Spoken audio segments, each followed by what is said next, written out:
Assalamualaikum warahmatullahi wabarakatuh.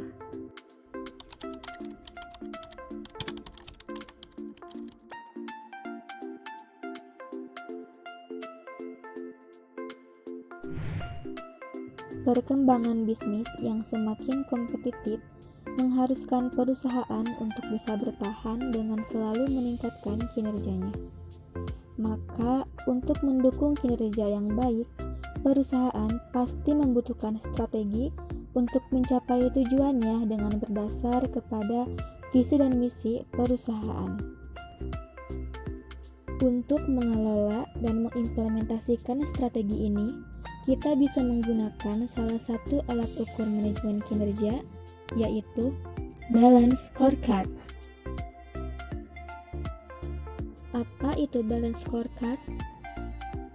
Balance Scorecard terdiri atas dua kata, yaitu scorecard atau kartu skor yang akan digunakan untuk merencanakan skor kinerja yang diwujudkan di masa yang akan datang. Dan balance atau berimbang artinya harus ada keseimbangan antara penilaian keuangan dengan non-keuangan, penilaian jangka waktu, baik jangka pendek maupun jangka panjang, dan penilaian internal maupun eksternal. Jadi, balance scorecard merupakan suatu alat manajemen kinerja yang dapat membantu perusahaan untuk menerjemahkan visi dan strategi ke dalam satu set ukuran kinerja yang menyediakan kerangka kerja untuk memandu perusahaan menerapkan strateginya. Lalu, bagaimana cara menerapkan balance scorecard?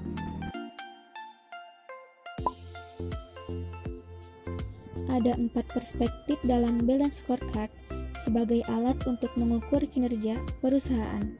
Yang pertama, financial perspective. Perspektif keuangan menunjukkan bagaimana pandangan perusahaan terhadap pemegang saham.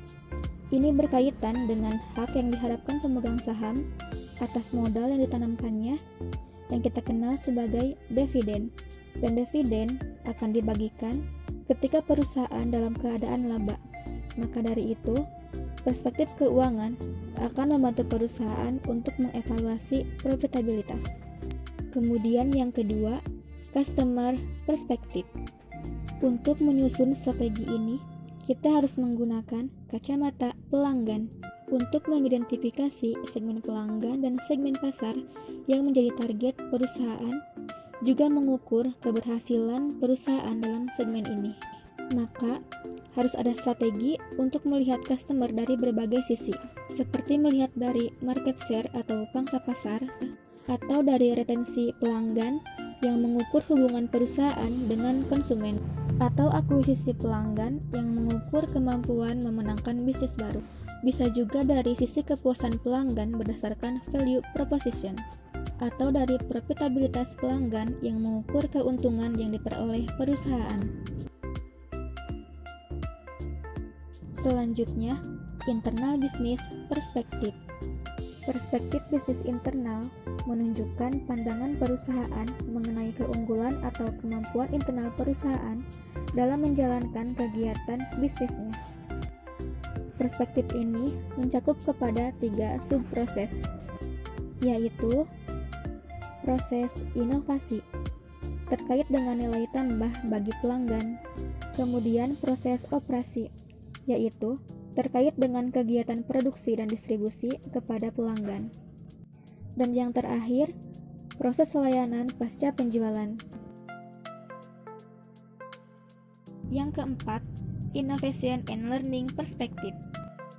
Dalam perspektif ini, balance scorecard akan membantu perusahaan untuk mengimplementasikan strategi sehingga perusahaan bisa mengidentifikasi kemampuan organisasi untuk mencapai proses internal dan bisa menciptakan nilai bagi pelanggan dan juga pemegang saham. Nah, keseluruhan perspektif tadi saling terkait dan saling mewarnai, yang dalam pelaksanaannya disesuaikan dengan visi dan strategi yang sudah dibangun oleh perusahaan. Untuk memudahkan, kita bisa mengidentifikasi masing-masing perspektif dengan menjawab pertanyaan terkait dengan tujuan, alat ukur, target, dan inisiatif atau upaya.